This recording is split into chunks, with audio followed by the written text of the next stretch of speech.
uma família onde tem muitos, na qual, né, tem muitos músicos, muitos poetas, muitos cantadores. É uma família de origem nordestina e a parte da minha mãe o assunto da família é esse, né, por parte de mãe. Por parte de pai eu fiquei sabendo que muitos anos depois que meu avô, que morreu muito cedo, morreu com, sei lá, menos de 40 anos, também era um boêmio, tocava violão, mas por isso que ele foi muito execrado da família também. Veja você, né? Então, a música faz parte do meu contexto desde muito cedo. Meu avô, que era violonista, chorão, ele morava com a gente. Então, não só ele tocava muito, porque a lembrança que eu tenho dele, ele já era aposentado, então eu ficava a maior parte do tempo em casa e tocando muito o tempo todo. Como ele também ensinou violão a todos os netos e colocou alguns para aprender piano, porque ele achava que eu não tinha muita vocação para violão. E com esses netos ele fez, com as netas, que eram 6, ele fez um coral. São todos repentistas. O Tacílio Batista talvez seja o mais famoso deles, que é primo do meu avô. Eu me lembrei, na mesma hora que ela falou dos almoços que tinha lá em casa, que eu achei engraçadíssimo. Ele pediu sal um pro outro, mas tem que falar uma quadra primeiro, entendeu? Você, fulano de tal, que não sei o que, por favor, me passe o sal. Era isso aí. Continua sendo uma família musical. Né? Continua sendo. Dos meus 22 sobrinhos, alguns são músicos também, alguns tocam. Meus 2 filhos tocam, a profissão é essa.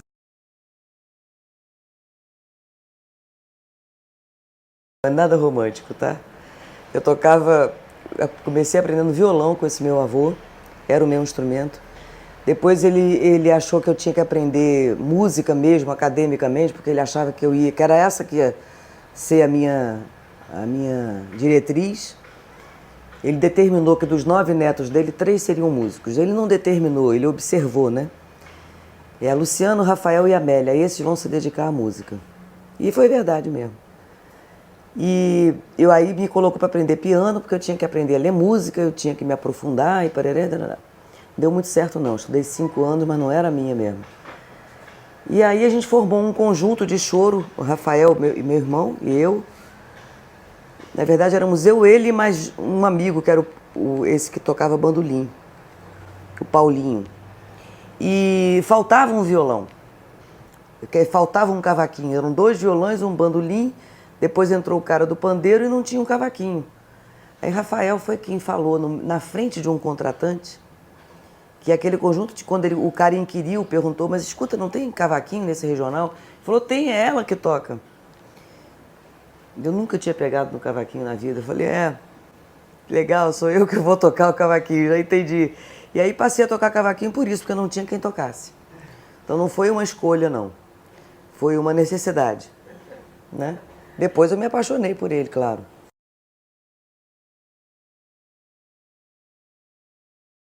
O Conjunto dos Carioquinhas começou 75 para 76, que ele foi formado. E tudo garotada, né? A gente brigava muito. Era muita discussão, era muita briga, pau mesmo, porque eram muitos meninos, todo mundo muito garoto, tocando muito bem e tal. Primeiro e único disco desse conjunto, que foi um fenômeno, foi um disco que deu super certo, né? Até hoje eu gosto muito desse disco.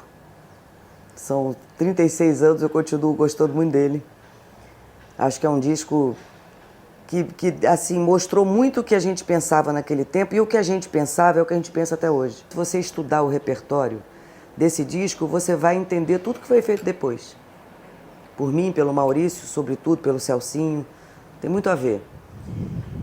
E aí, em 1979, início de 79, a gente começou uma brigalhada infernal. 78, final de 78. E o conjunto acabou acabando.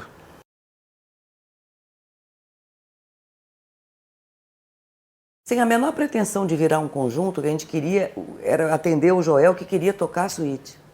Não tinha nome, não era um conjunto formal. A gente ensaiou isso aqui e no dia 27 de janeiro de 1979, a gente foi mostrar para o Radamés Inátali uma parte dessa suíte que já estava pronta, ensaiada. Ele ficou animadíssimo. Diferente do que ele próprio imaginava, porque ele não fazia muita fé que um conjunto de choro conseguisse tocar a suíte Retratos. Radamés era aniversário dele, ele ficou animadíssimo com a ideia, e nessa festa estavam presentes várias pessoas, inclusive o Hermínio Belo de Carvalho. Hermínio, assistindo aquilo ali ao entusiasmo do Radamés, se lembrou que era o ano em que faria 10 anos da morte do Jacó do Bandolim, a quem a suíte tinha sido dedicada pelo Radamés. E o Hermínio falou, poxa, esse ano Jacó faz 10 anos de morto, 79, em agosto.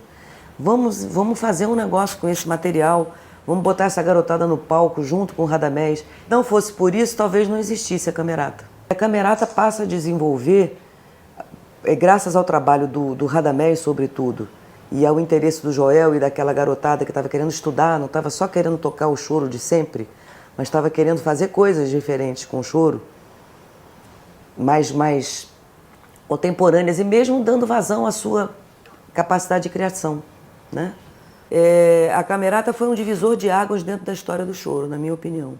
Acho que existem os conjuntos regionais antes da Camerata e depois.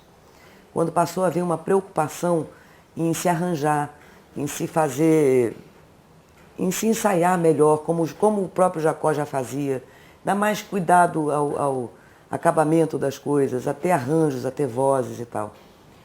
Essa foi uma história que influenciou muita gente depois do choro.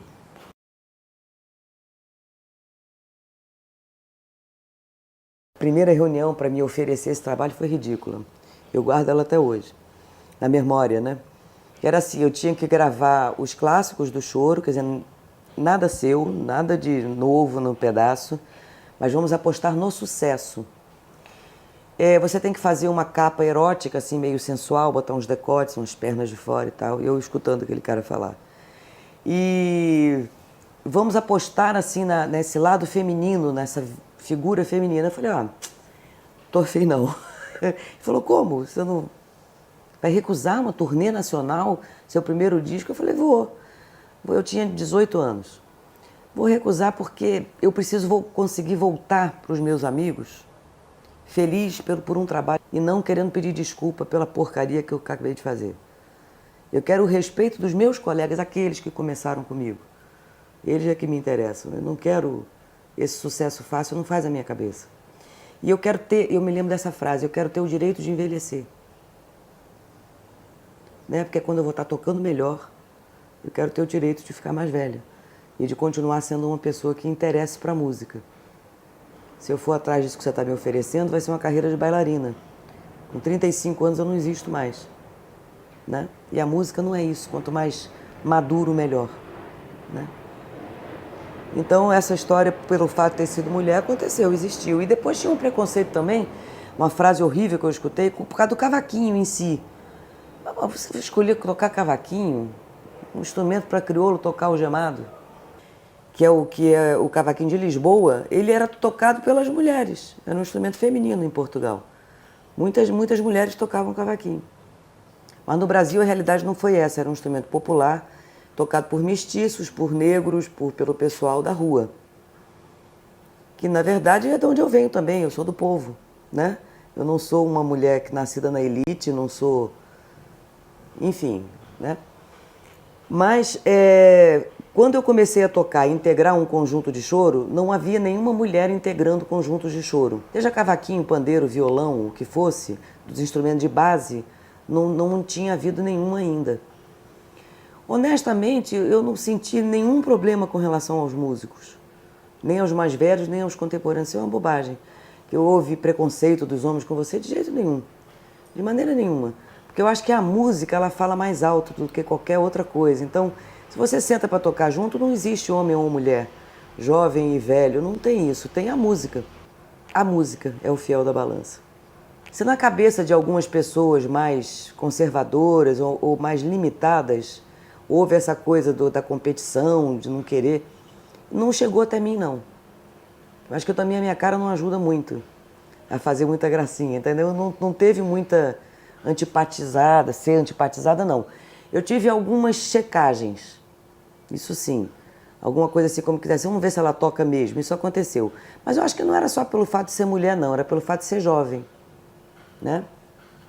Agora, depois do sucesso que os Carioquinhas fizeram, um sucesso assim bacana para a época, aí eu recebi alguns convites, vários convites, mas um sobretudo, para começar a desenvolver uma carreira de solista, uma carreira solo. Mas o apelo nesse convite era completamente, era para atender um mercado e não para que eu fizesse o que eu tinha vontade de fazer, que eu acabei fazendo, muitos anos depois, mas acabei fazendo, né? A partir do momento em que os executivos, o mercado da música muda, em que o foco deixa de ser a música, né, que muda, porque você tinha assim uma equipe executiva, técnicos e tal, porque tem que haver, claro, o administrativo de uma gravadora, focando aquilo que os músicos faziam. Quer dizer, o propósito deles era dar mercado àquilo que vinha sendo feito. No momento que isso muda, passam a ser os executivos, a administração de uma gravadora que determina o que vai ser feito, a coisa toma um viés completamente diferente e resulta nisso que está aí. Isso começa a acontecer exatamente na década de 70, onde a gravadora deixa de ser observadora do que vem acontecendo na sociedade, no povo, e passa a determinar o que o povo vai ouvir. Nesse momento quiseram me tornar uma grande estrela. Eu era muito bonitinha, né? Eu chamava muita atenção, porque era única naquele ambiente, e era bonita mesmo, era uma garota bonita. E aí começa a ter o enfoque da sensualidade nisso.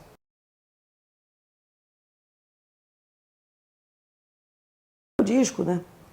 E eu estava juntando uma grana para alugar um estúdio e fazer um disco. E ele também. Juntando uma grana para alugar um estúdio e fazer um disco. A gente falou, ó, se a gente juntar essa grana, será que a gente não faz um estúdio? Aí a gente não faz só um disco. A gente faz quantos a gente quiser. No meio da brincadeira acabou o dinheiro e a gente acabou fazendo a Cari com a mão mesmo, carregando cimento, pregando espuma na parede. Isso foi feito literalmente à mão, né? Porque teve uma hora que acabou o dinheiro mesmo. A gente juntou uns amigos, compramos os equipamentos que eram muito caros e passou a existir o estúdio. Vamos fazer então os primeiros discos. Eu falei, legal, a gente vai fazer os primeiros, fazer o que com esses discos? E eu quero fazer exatamente o que eu quero, porque eu não esperei 30 anos para fazer outra coisa, vou fazer o que eu quero. Aí a gente falou assim, bom, então vamos abrir um selo? O Maurício falou, eu falei, selo não. Selo é negócio de correio, vamos abrir uma gravadora.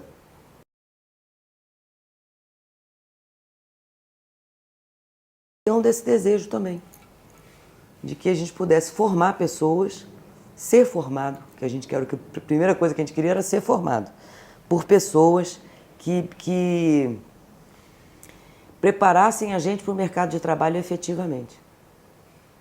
Que nasceram pelo seguinte motivo, um garoto, foram vários motivos, mas para mim foram esses dois aí. Eu tinha uma filha, tenho uma filha, e um filho que estavam vivendo a mesma situação que eu vivi com meu irmão na década de 70, que era não ter ambiente para aquilo que a gente gostava. A gente gostava de coisas, eles também, meus filhos, que não tinham, só que não teve assim, eles não tinham mesmo saída, não conheciam ninguém.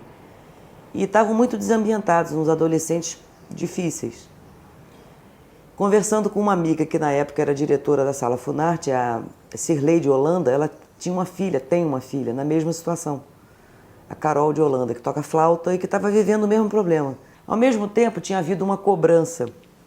Um garoto chegou para mim e falou assim, meio agressivo até, mas foi ótimo o que ele fez. Ele falou assim, vocês são engraçados, vocês vivem dizendo por aí que aprenderam em roda de choro, com os mais velhos. Só que vocês não vão para as rodas de choro para aprender, para ensinar os mais novos.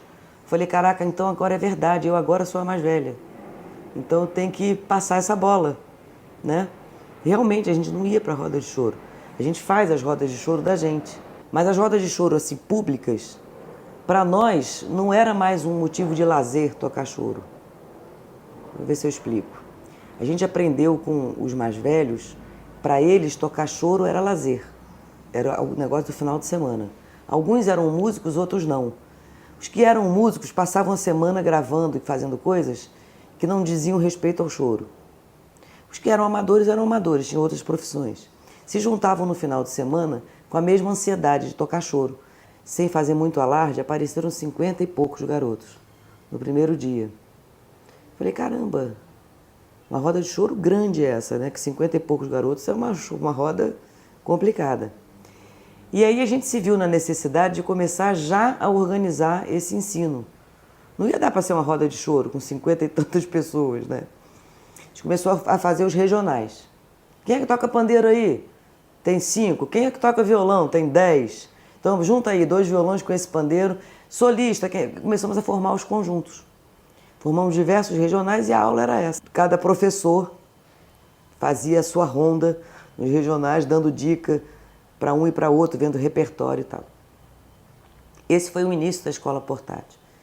Agora, se você pensar bem, escola portátil, Acari, tudo isso é consequência daquele desejo que a gente tinha lá na adolescência, o tempo todo. Não é nada diferente do que a gente sempre pensou. As coisas foram acontecendo, muito em consequência do que a gente vinha fazendo. Por quê? A universidade é baseada na música erudita. Não tinha nada a ver com o que a gente fazia. E a outra opção para fazer música popular era ir para Berkeley, estudar jazz. Não era o que a gente queria fazer. Então a gente ficou por aqui mesmo. Sempre com aquele pensamento, um dia vai ter uma universidade de música brasileira. Olha que barato, já pensou? Universidade Brasileira de Música. A escola portátil surgiu pela necessidade de organizar essa multidão que apareceu. Porque depois de 50 meninos, passaram 60 e poucos, 200, e foi crescendo geometricamente. Para a gente se dar conta de que tem uma garotada inteligente pra caramba, ligada pra caramba, sem oportunidade de conhecer, né? Que quando tem a oportunidade de conhecer, se desenvolve.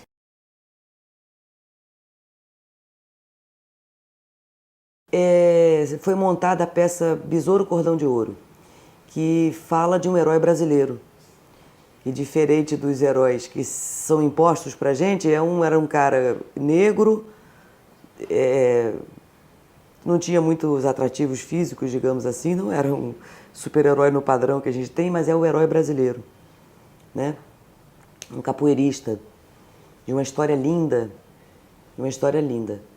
E o Paulo César Pinheiro sempre foi um apaixonado pelo Besouro, pela história dele. Acompanha ele desde a primeira gravação dele, que foi o Lapinha, né? O primeiro sucesso dele, o primeiro festival que ele ganhou foi com Lapinha, Paulo César Pinheiro e Baden Powell, cantado pela Elis Regina e sobre um tema do Besouro. Besouro Cordão de Ouro, que é aquele refrão é do Besouro. E é uma figura apaixonante, o Besouro. Foi montada essa peça e me indicaram para fazer, o Paulinho e o João das Neves, o diretor, a direção musical dessa peça. Eu nunca tinha feito direção musical de nada. Não sou arranjadora. Eu falei, olha, não posso fazer isso aí, eu não sou arranjadora, eu sou uma instrumentista. Não, mas do jeito que você conhece e tem respeito pela história do Besouro, da capoeira, da cultura e tal, não sei o quê, você é o cara. Você é o cara para fazer isso. Confesso que eu fui assim tateando, porque é uma linguagem que eu não conheço, não conheço teatro, né? Mas é apaixonante, eu fiquei apaixonada pelo negócio. Porque, na verdade, indiquei alunos meus da escola portátil, que tinham que ser negros, né? E tinham que tocar. E o que eu fiz ali, eu não posso dizer que tenha sido uma direção musical, exatamente. Eu acho que foi uma direção cultural, digamos assim. Que é você não deixar colocar instrumentos, como é que se fala? Amplificados, não usar eletrônica, não descaracterizar aquela cultura. Como é que se faz o samba de roda? Eu conheço o samba de roda, né? Eu sei como é que é. Eu já toquei com os caras. Eu sei na pele o que é aquilo, né? É trazer aquilo para o palco.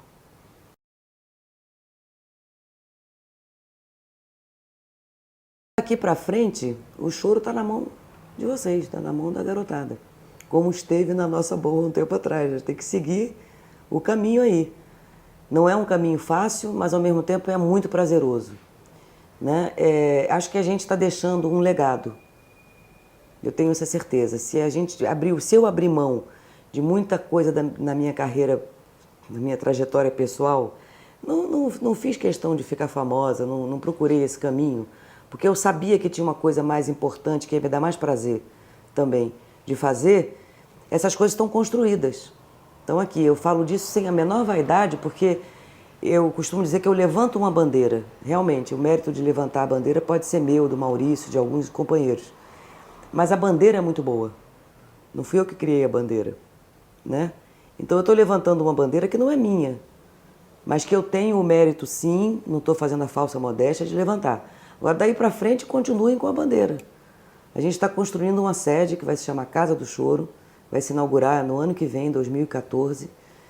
Um lugar assim para frequentar, é um lugar para ir. E não é meu, é a Casa do Choro. Eu só estou conseguindo, estou tendo essa oportunidade de conseguir fazer, junto com vários companheiros e tal. Tudo que diga respeito ao choro vai ter na Casa do Choro.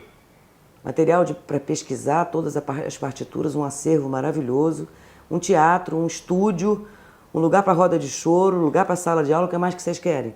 Vão estudar. O que a gente tem que fazer é modificar a academia. A academia ela tem que ser o retrato do que é a sociedade. Não somos mais colonizados, a gente não tem mais que importar as informações que vêm de fora e seguir um padrão. Ao mesmo tempo, esse garoto que está formado pela academia, ele tem que estar apto a atuar em qualquer história. Então, eu acho que a sabedoria da coisa, disso tudo, está em unir as duas informações. Quando eu olho para trás e olho para frente, eu acho que eu tenho que ter muito tempo ainda para ver os frutos de muita coisa que foram plantadas.